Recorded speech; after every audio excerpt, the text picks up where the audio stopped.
दोन्ही पण मायलेकी खूप आनंदात होत्या।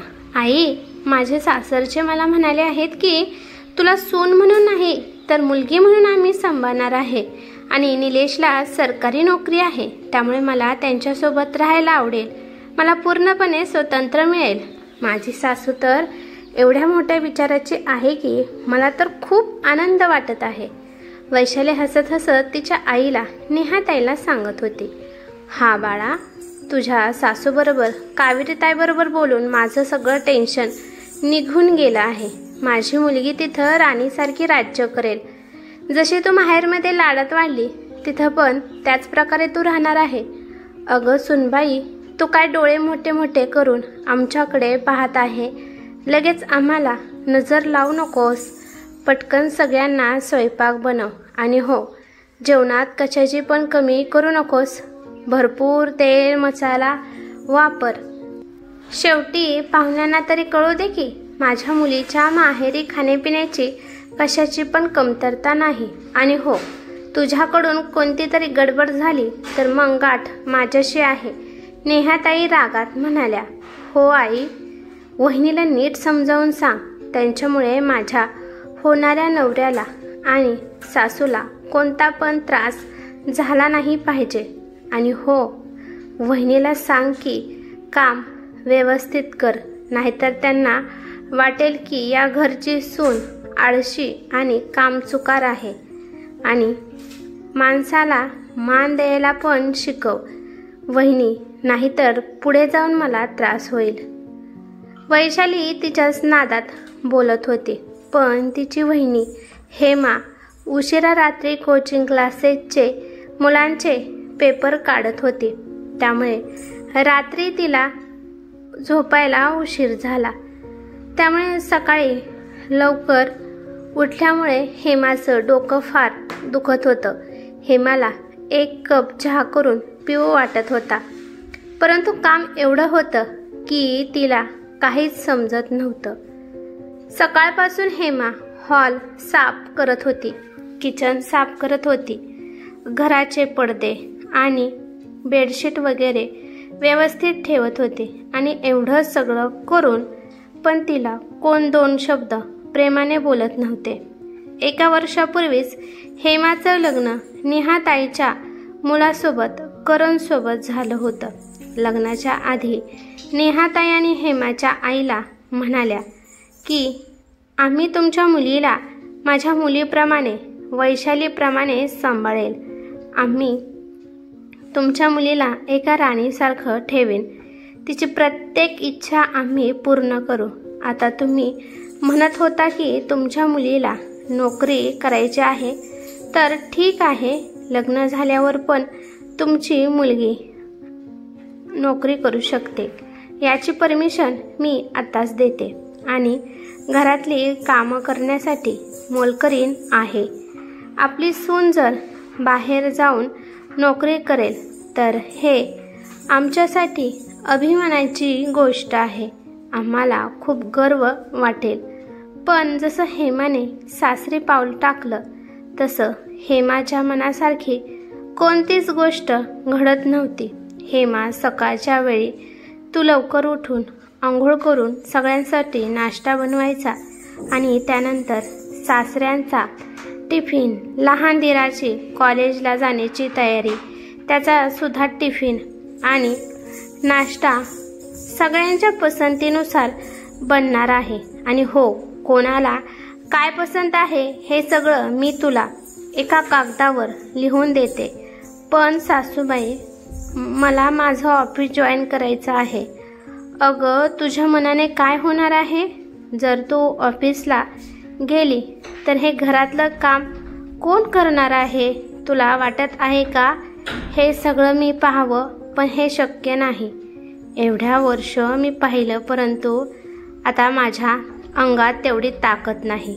सासूबाई, एक कामवाली धुणं भांडं करण्यासाठी येत आहे, तर मग स्वयंपाक करण्यासाठी एखादी दुसरी एक बाई लावा। म्हणजे घरात सून असताना आम्ही दुसऱ्यांच्या हाताने बनवलेले जेवण खायचं आहे का?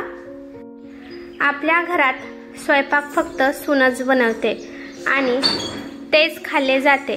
त्यामुळे तू नोकरीचं वेळ सोडून दे आणि घराकडे लक्ष दे।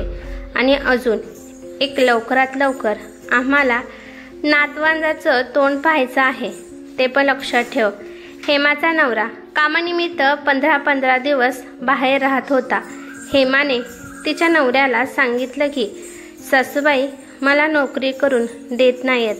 तर मग तिचा नवरा तिला म्हणाला की आता जशी आई म्हणत आहे तशाप्रमाणे तू वाग।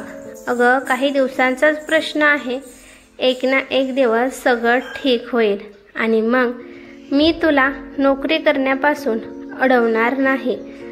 परंतु मला माझ्या आईचा मान पण महत्त्वाचा आहे। 1 महिन्यानंतर मी आईसोबत बोलतो की हेमाला नोकरीला जाऊ दे। महिना गेला, 2 महिने गेलं, परंतु तिचा नवरा तिच्या सासूबाईला काहीच बोलला नाही। दररोज नेहाताईने हेमाला किचनमध्येच कामाला लावलं।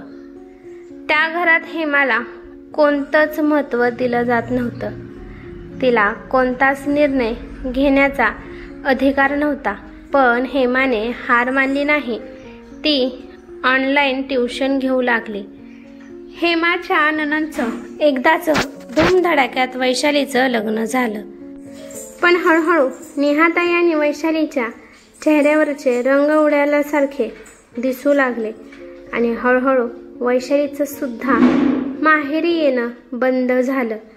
8 महिन्यानंतर वैशालीच्या नवऱ्याला प्रमोशन भेटलं होतं।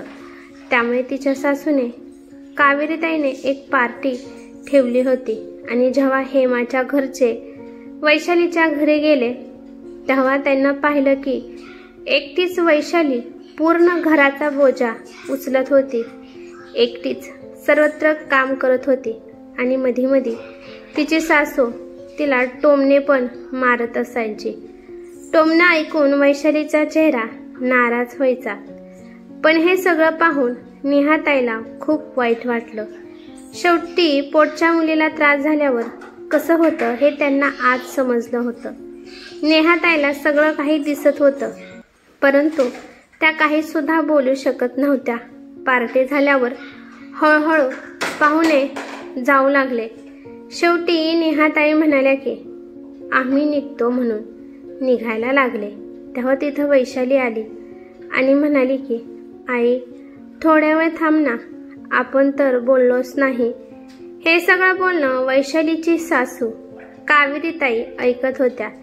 त्या लगेच तिथे आल्या आणि म्हणाल्या की वैशाली, तुझ्या आईसोबत तुला रडून रडून आम्ही किती त्रास देतो हे सांगायचं आहे का? आम्ही इतके वाईट आहे का? कावेरीताईचा स्वभाव कसा आहे हे सगळ्यांना कळालं होतं। लग्नाच्या आधी वेगळं रूप होतं आणि लग्न झाल्यावर वेगळं रूप नेहाताईला कावेरीताईचं दिसलं होतं। कावेरीताईने पण वैशाली घरी आल्यावर नोकरांना सुट्टी देऊन टाकली आणि शिवाय त्यांचा मुलगा दुसरीकडे कामाला होता। त्याच्यासोबत सुद्धा वैशालीला तिच्या सासूने जाऊन दिलं नाही।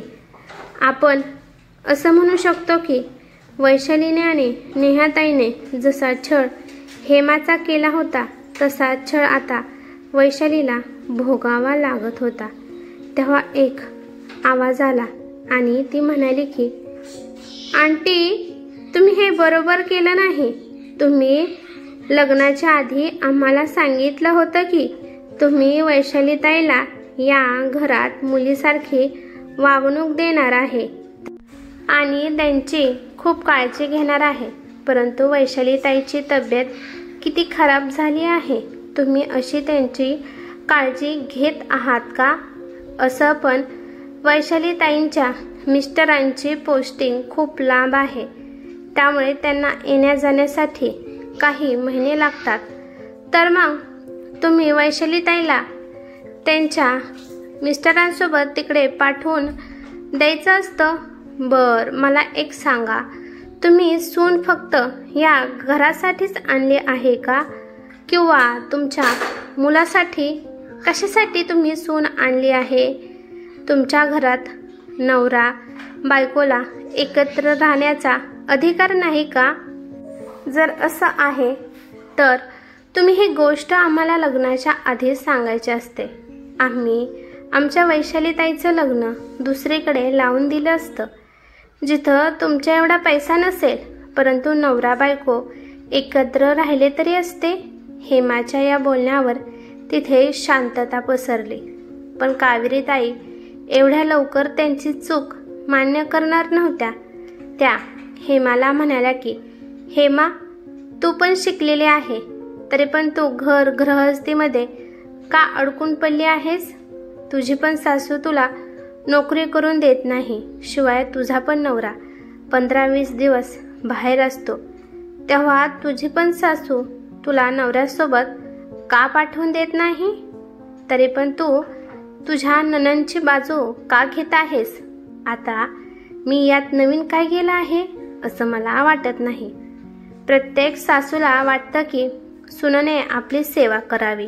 आयुष्यभर आम्ही कष्ट केलं, आता आमची पण कोणीतरी सेवा करावी असं आम्हाला वाटत आहे.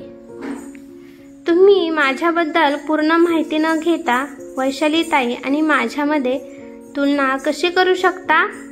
मला मान्य आहे, लग्नाच्या आधी मी नोकरी करत होती, पण मी विचार केला की लग्न झाल्यावर काही दिवस ऑफिससाठी ब्रेक घेऊ आणि शिवाय मी घरूनच ऑनलाईन ट्युशन घेते आणि माझ्या सासूला सुद्धा काहीच प्रॉब्लेम नाही. शिवाय माझा नवरा पण या शहरात ट्रान्सफर होण्यासाठी झटत आहे. असं पण घरातली जिम्मेदारी घेणं हे आपलं काम आहे आणि तेच मी पार पाडत आहे. पण माझी सासू मला एवढा त्रास देत नाही, पण मला त्या घरात पूर्णपणे स्वातंत्र्य आहे. परंतु तुम्ही तर वैशालीताईला कोंडून ठेवल्यासारखं केलं आहे. हेमाचं बोलणं ऐकून तिच्या सासूने, तिच्या नवऱ्याने आणि तिच्या नणंदने लाजेने मान खाली घातली. हेमा आता जे काही म्हणाली ते सगळं खोटं होतं हे त्या तिघांना माहीत होतं. पण तिने नणंदसाठी तिच्या सासरचं कौतुक तिने केलं होतं. आता हळूहळू कावेरीताईचे पण डोळे उघडले. त्यांना पण समजले की वैशालीवर त्या अत्याचार करत होत्या, कारण त्यांनी पाहिलं होतं की हेमा घरात बसून घरातली सारी जिम्मेदारी घेते.